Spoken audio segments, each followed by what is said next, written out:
In a small town between two rivers and a field of tall sunflowers, there lived a little girl named Leela. She had big eyes full of wonder and thick curls she wore in two puffballs that bounced when she walked. Leela loved to run, draw, make up songs about clouds, and especially, she loved shoes. But not just any shoes, bold ones. Leela liked red shoes with gold stars, sneakers with glowing soles, boots with rainbow laces, and once, a pair of sandals shaped like fish.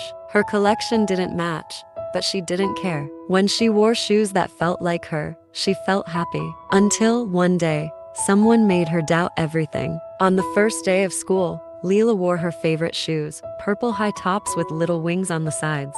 She'd drawn smiley faces on the soles herself. As she walked into class, two girls whispered and giggled. "Why would anyone wear those?"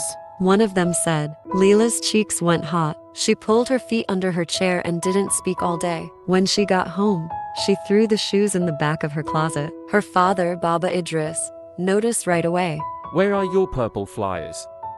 He asked. I don't want to talk about it. Leela mumbled. But Baba Idris was not just a father. He was a storyteller. He sat on the porch beside her, took a long breath, and began one of his tales. "There once was a girl who owned 1,000 pairs of shoes. He began. Each pair was chosen to make someone else happy.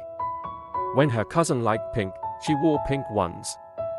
When her friend liked plain ones, she wore plain ones.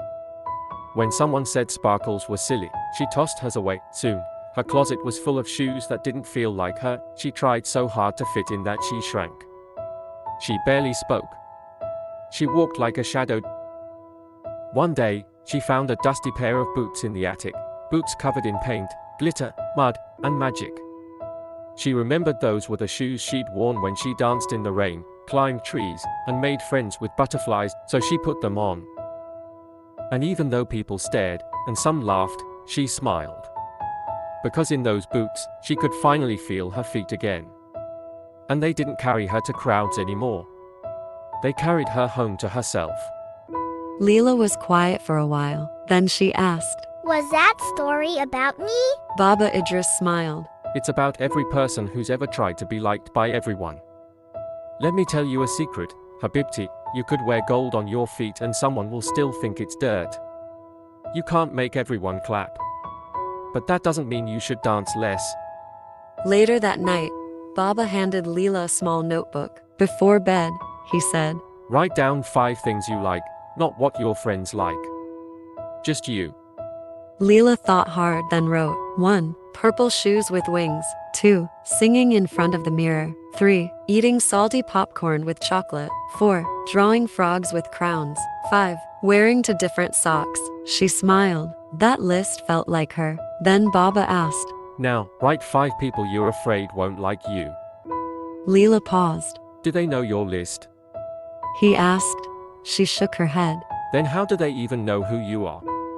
The next week, the school held an art contest. Everyone was painting realistic trees and flowers. Leela started to copy what they were doing. Safe, neat, proper. But then something tugged at her heart. She grabbed purple, gold, and green.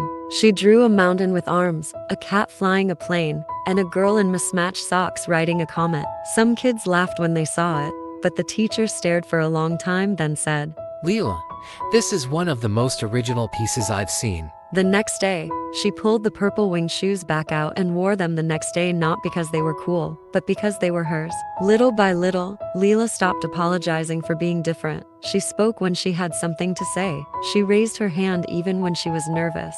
She made friends who liked her for who she really was. And yes, some kids still made faces at her shoes, but she'd look down at her wings and think, Maybe I'm not here to walk their paths. Maybe I'm here to fly my own. Years later, Leela grew into a bold, creative woman. She became a designer of shoes, of course. Her shop had the words "Walk like you mean it" written on the door. And as she stood there calm, grounded, and entirely herself, she realized something. She didn't need other people's approval, not their praise, not their permission, not even their understanding. Because she finally trusted her own voice. She trusted her choices.